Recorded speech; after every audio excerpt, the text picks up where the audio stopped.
Gracias, presidente. Vamos a hacer primero un raconto de por qué estamos acá.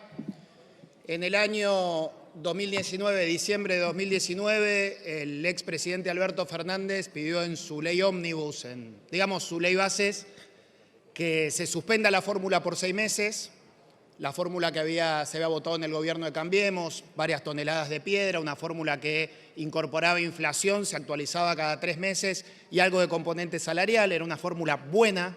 Hay que recordar que en ese año las jubilaciones implicaban un 9,6% del Producto Bruto como gasto del Estado. En esa oportunidad el bloque de la coalición cívica obviamente votó en contra de suspender esa fórmula criticada porque creíamos en su bondad. 6 meses después, insisto, el Poder Ejecutivo la volvió a suspender por decreto y vino acá a este Congreso una fórmula muy difícil de comprender, típica fórmula de los que no se sabe qué quieren hacer, que también votamos en contra. Esa fórmula, y acá empezó el problema con esa fórmula del gobierno del Frente de Todos, en el último trimestre del año 2023, con una inflación que había llegado al 53%, hacía solo una actualización del 25,5%. Y en el primer trimestre de 2024, ya gobernando el presidente Milei, con una inflación del 51%, solo ajustaba el 27%. Es decir, a los jubilados se los había destrozado entre finales de 2023 y principios de 2024.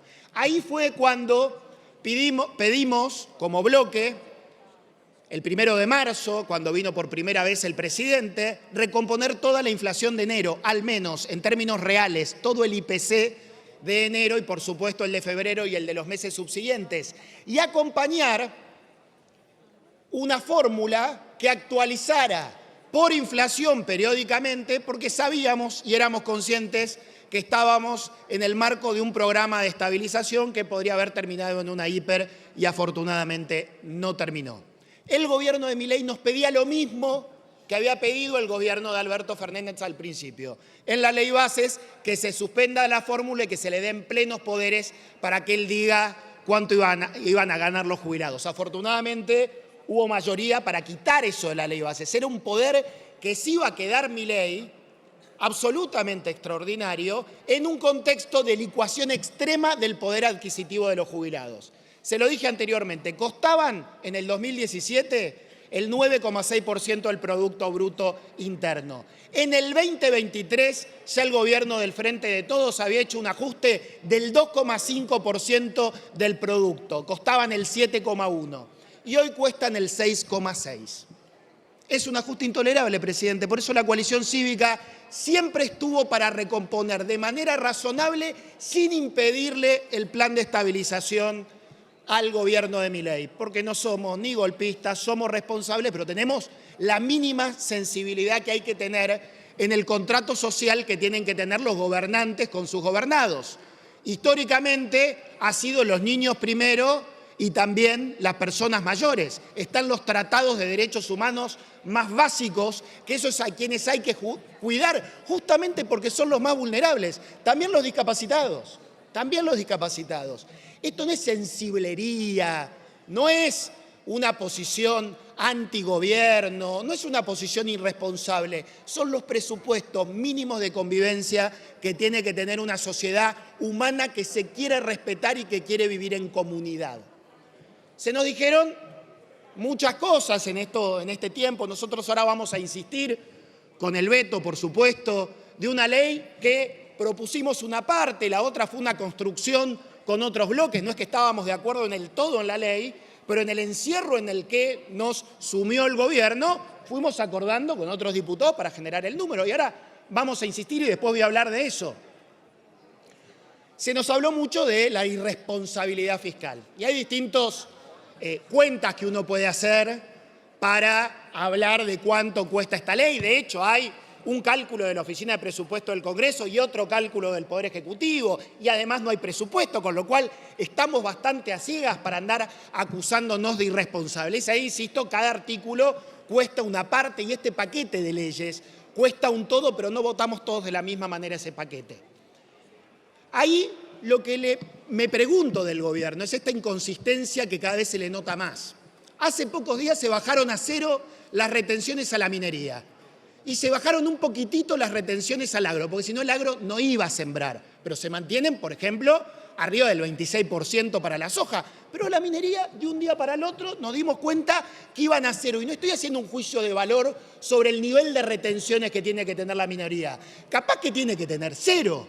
De hecho, no sé, el agro seguro que tiene que tener cero. Somos de los pocos países del mundo que le ponen retenciones a un producto o a una producción que no es una industria extractiva. Hay algunos países, de los pocos que tienen retenciones, que solo le ponen a las industrias extractivas. Un debate muy interesante, pero yo no estoy haciendo juicio de valor. Lo que no vi es el costo fiscal de esa medida. ¿Qué costo fiscal tiene de traer del presupuesto la retención a la minería? El presidente no lo sabe decir.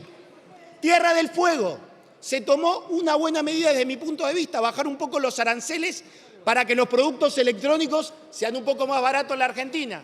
Yo lo celebré, es un poquito, pero digo, lo celebré porque me pareció que iba en el buen camino. ¿Qué se hizo hace 2 semanas? Se compensó al régimen de Tierra del Fuego, se le armó un courier para que pueda venderle al continente y se le extendieron los beneficios fiscales. El costo fiscal de esa medida, ¿dónde lo publicó Milei? ¿En qué estudio está?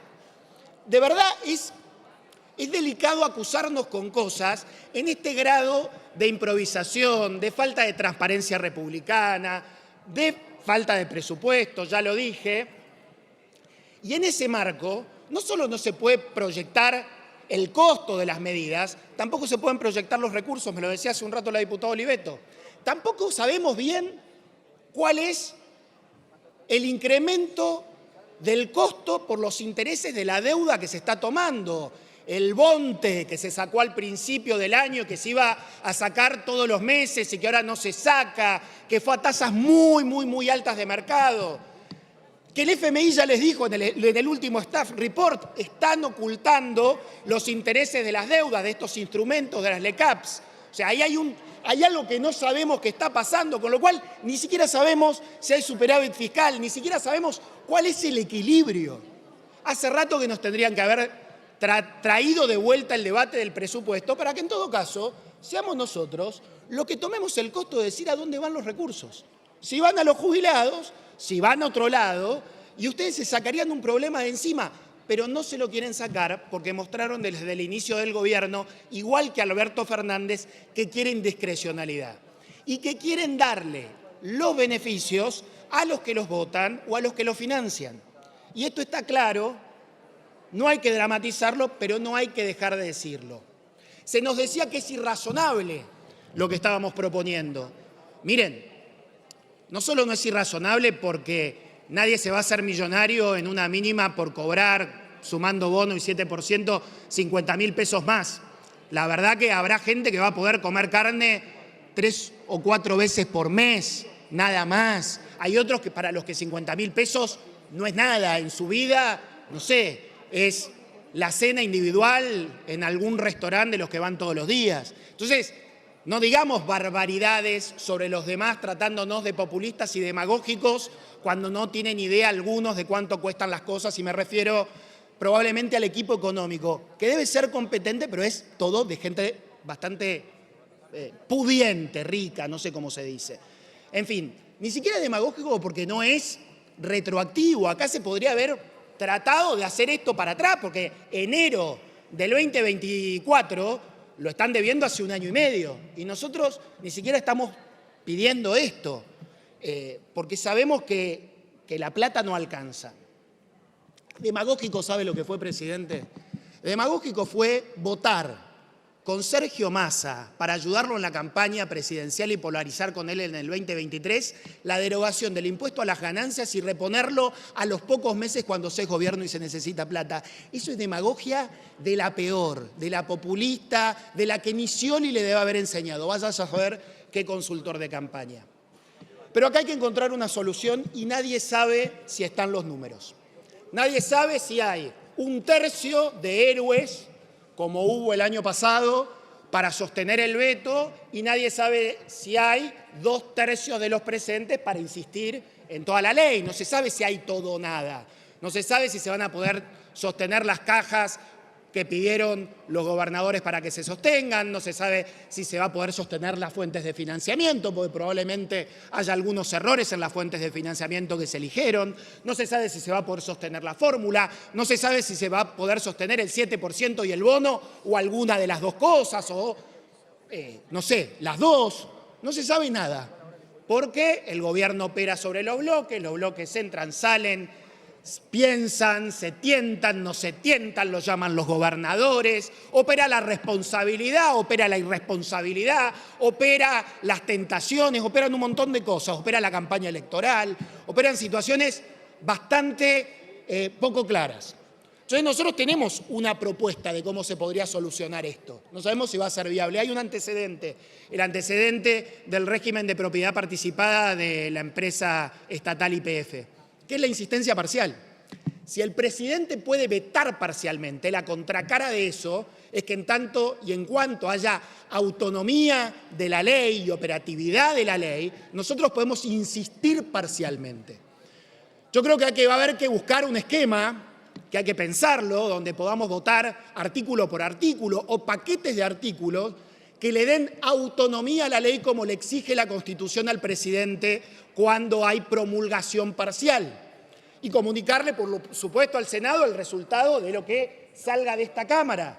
Y ahí probablemente, con la conciencia de cada uno de los diputados y cada uno de los intereses que representen, se va a poder saber qué artículos llegan a los 2/3 y qué artículos no llegan. Yo creo que eso lo tenemos que evaluar en lo que resta del debate, porque el todo o nada es una posición muy reduccionista, muy funcional al gobierno, que a veces le va a servir al gobierno, hasta ahora le viene sirviendo, un día le va a dejar de servir. Y creo que es un antecedente interesante para darle más poder a este Parlamento. Este Congreso tiene que usar todas las funciones, porque el presidente Milei decidió usar al borde de la Constitución y de las normas todas las funciones. Decidió utilizar el veto, que es constitucional, pero que no puede ser una práctica permanente del Poder Ejecutivo. Decidió utilizar las facultades delegadas hasta que se le vencieron. Nosotros ahí decidimos utilizar la revisión de los decretos delegados. Decidió utilizar hasta la amenaza de una intervención federal. Me acuerdo, hace poco lo dijo sobre la provincia de Buenos Aires. Un desastre, Kicillof, pero la intervención federal de una provincia, así nomás, esa amenaza, la recuerdo, no fue hace tantos meses. Son remedios constitucionales que este gobierno usa, abusa, y que yo creo que en el juego democrático nos tenemos que empoderar todos. Si el presidente decidió empoderarse para hacer un ajuste sobre los más débiles, este Congreso tiene que empoderarse para solucionar la insensibilidad del presidente, como lo intentamos con discapacidad y lo venimos logrando, espero que salga en Senado, pero al mismo tiempo dar gobernabilidad y ponernos en valor como Parlamento que le da soluciones a la ciudadanía cuando el gobierno se encierra y quiere encerrar a la oposición y decirle que somos o todos kirchneristas o kirchnerismo o libertad. No, señor presidente. En el medio hay gente seria, hay gente responsable que desde este Congreso siempre va a buscar soluciones a los que vengan a golpear estas puertas. Muchas gracias. Gracias, diputado López.